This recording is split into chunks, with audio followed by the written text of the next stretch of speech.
Hello, gay people in phone, and happy belated Valentine's Day. Unfortunately, this is not a Valentine's Day special video. My life is just chock full of poetic irony, and I'm going through it, so we're going to talk about heartbreak. My name is Nia, also known as @Bitnia, and my last series followed the allegations of financial mismanagement by an organization called T-Boy Wrestling. It was the most intense and thorough journalistic deep dive I've ever done, featuring interviews, archival footage, and some real MF journalistic research, and I'm very proud of it.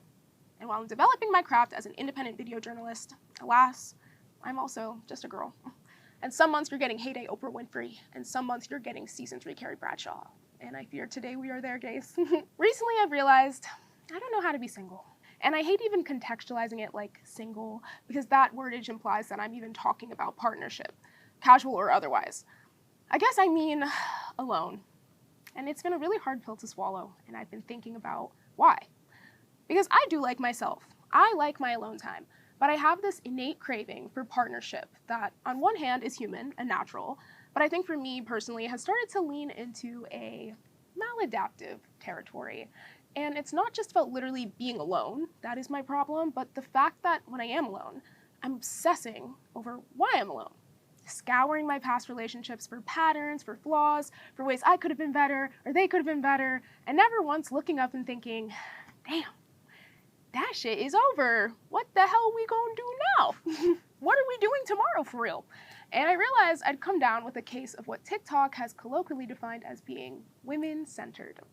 Can we talk about women-centered lesbians, though? I never hear nobody talk about this. And when we're talking about decentering romantic relationships, lesbians, I hope y'all don't think that we're not a part of the conversation. But if you want to talk about decentering men, I as a lesbian would love to talk about it, right?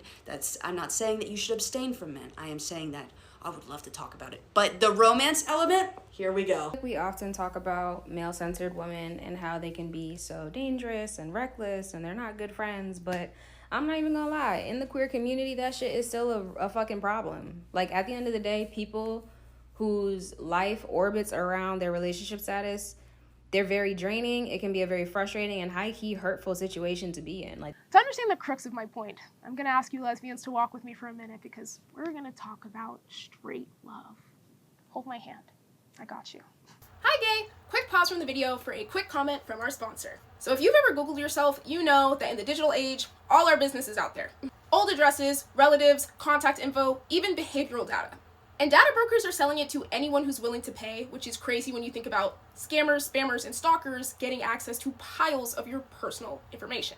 Sometimes it feels like you're forced to choose between going totally off the grid or giving up your privacy. But lucky for you, today's video is sponsored by Aura, a service that helps you fight back. Aura identifies data brokers that are selling your information, automatically requests removals, and makes sure they monitor to keep your data off those sites. They also offer dark web alerts, real-time fraud alerts, a VPN, antivirus, password manager, and 24/7 identity monitoring.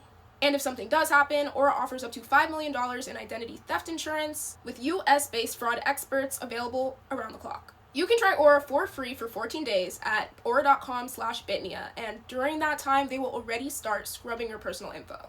We should not be this exposed online, and we don't have to be. So sign up for Aura today and take some control back. Thanks so much to Aura for sponsoring today's video.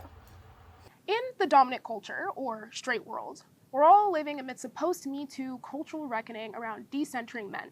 The emergence of sardonic awareness around the pick-me, battling it out with the rise of the trad wife, all pulled together by a collection of dumb pimp shirts being sold in the millions across ambiguous Instagram story ads.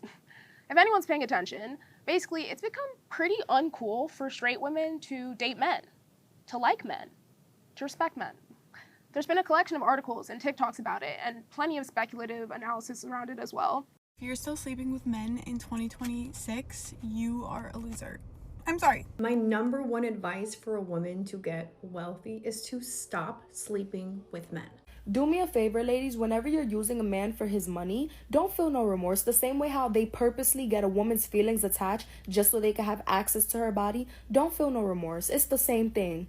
I don't hate men, I just use them for what they're good for. We live in a patriarchy, it's inevitable. I don't ask what I can do for the patriarchy, I ask what the patriarchy can do for me. There's been discourses around the ethics of sleeping with men, even, to use them how they use us for our own liberatory power and actualization of our autonomy, or to second wave feminism it up and go politically lesbian, banishing men to the fringes of your personal world.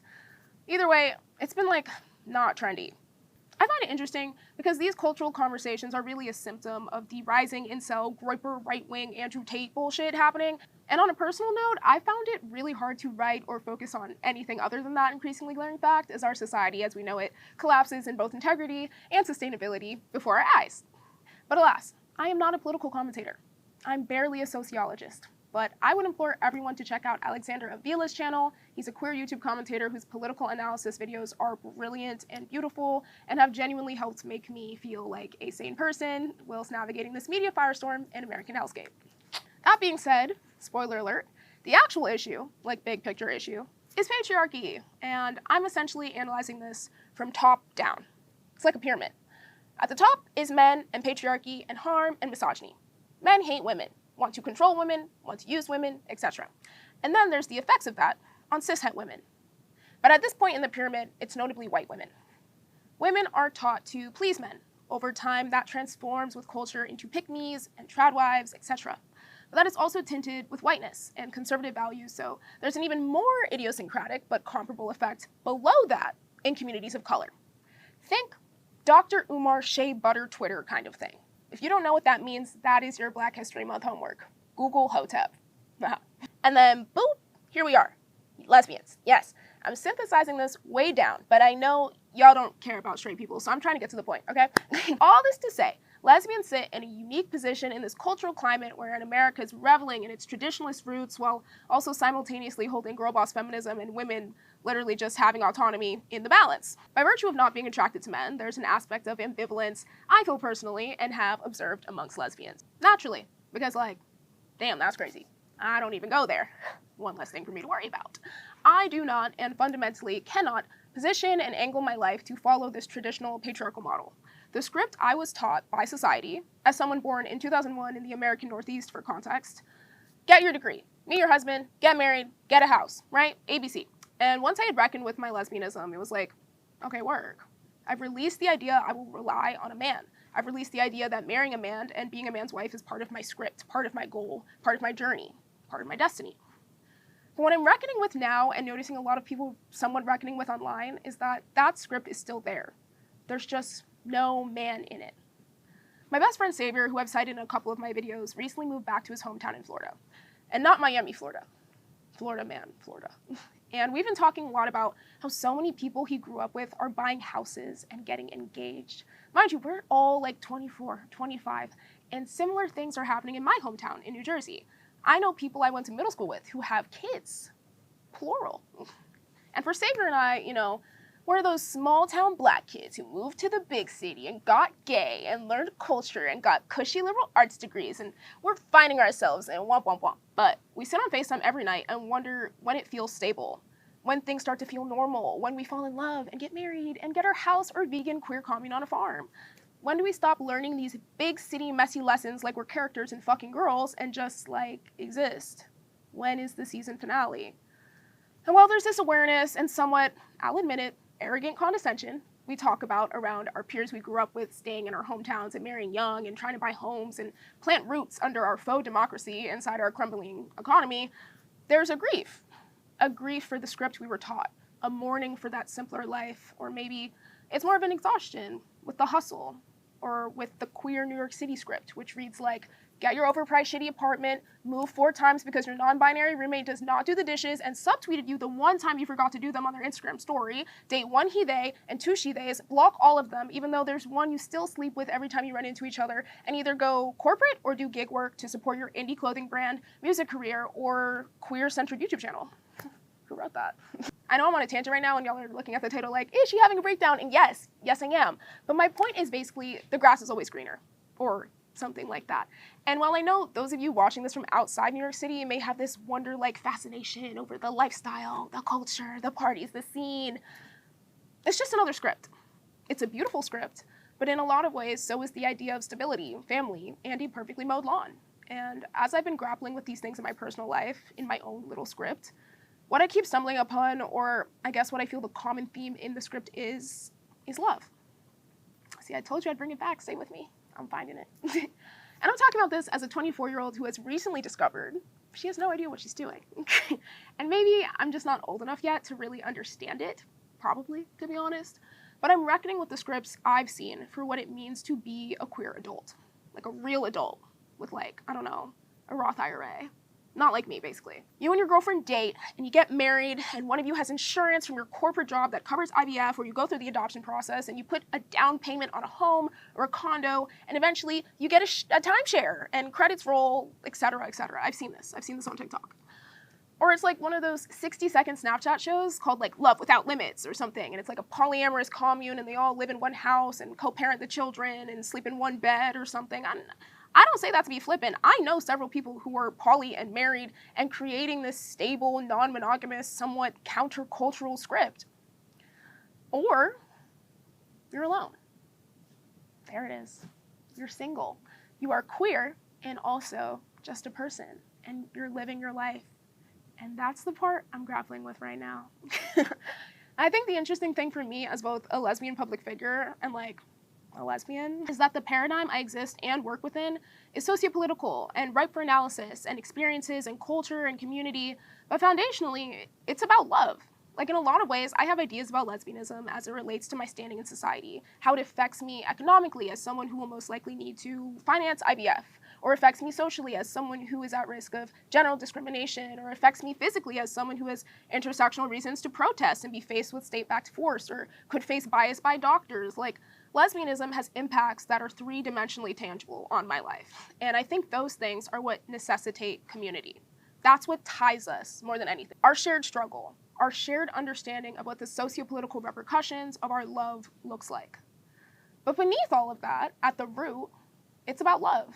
All that strife, the discrimination, the trauma, we accept all of that. We burgeon through it, through potential loss of family, threats of physical harm, through emotional turmoil. We do it for genuine, true love, for acceptance, for understanding. Like, that is the point, for lack of a better word, of like coming out and facing all this shit as a lesbian in society, right? To love. And a notable aspect of this is definitely that being a lesbian can absolutely be inherently isolating.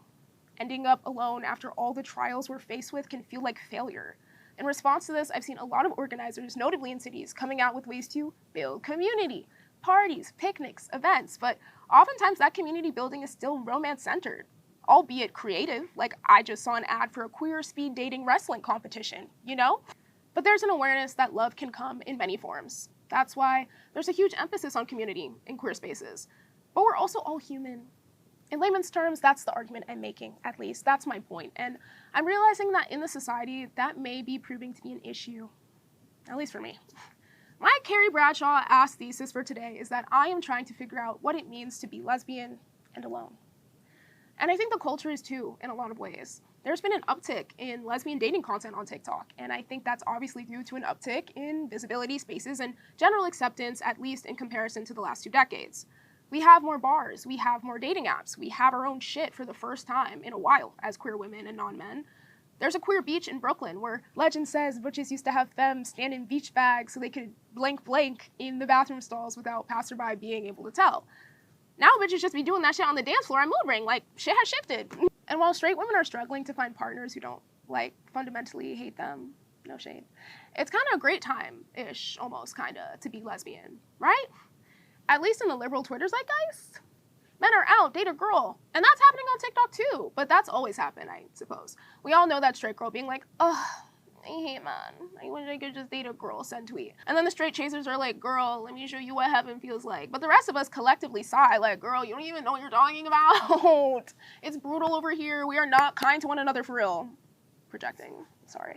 And that's another social tension I'm finding, that lesbian relationships are idealized as men double down on being cruel and bigoted and entitled, while lesbians either attempt to replicate those social scripts, the moralistic, potentially fulfilling white picket fence or queer commune farm, or crumble beneath them, replicating a more unhealthy script, but one that is also contextualized by patriarchy most likely. Cheating, lying, power plays, physical violence. There's also some major elements here about capitalism and living in a society that profits a lot off of love. Hinge Plus, dating shows, fucking Valentine's Day, it's all part of the script. And isn't that equality?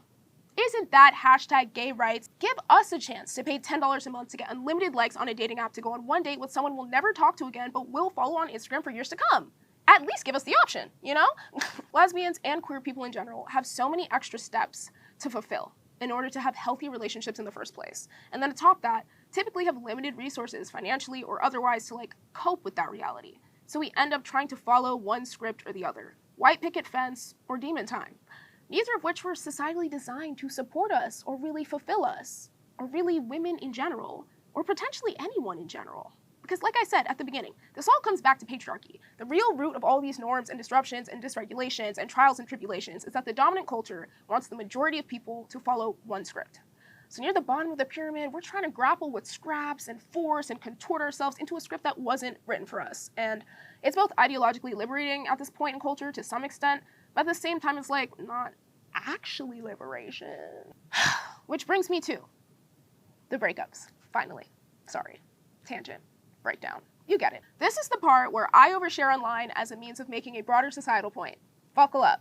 So I decided to start this channel in fall of 2024, right after I'd ended a really long-term relationship, a stable one. We were basically living together. We had a foundation and we had a future. We were dating, but more than that, we were best friends. We were life partners in every facet, but we were also super young and super codependent.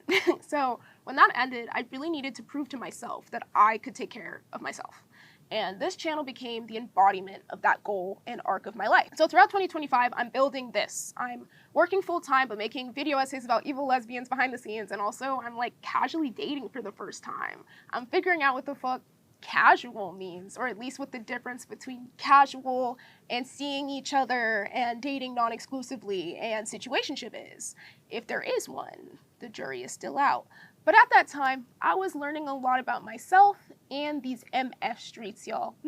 And then it's Pride Month, and I'm 6 months into launching this channel, and I just hit 50,000 subscribers, and I quit my full-time job, and I've learned all these lessons, and met all these people, and cried in public, and had a 12-hour conversation with my ex, and had like 7 ego deaths, and at the end, or what at the time felt like the beginning of it all, I was like, okay, I think I am okay with myself, with my breakup, with my life, with not having a partner. Like, I think I am okay.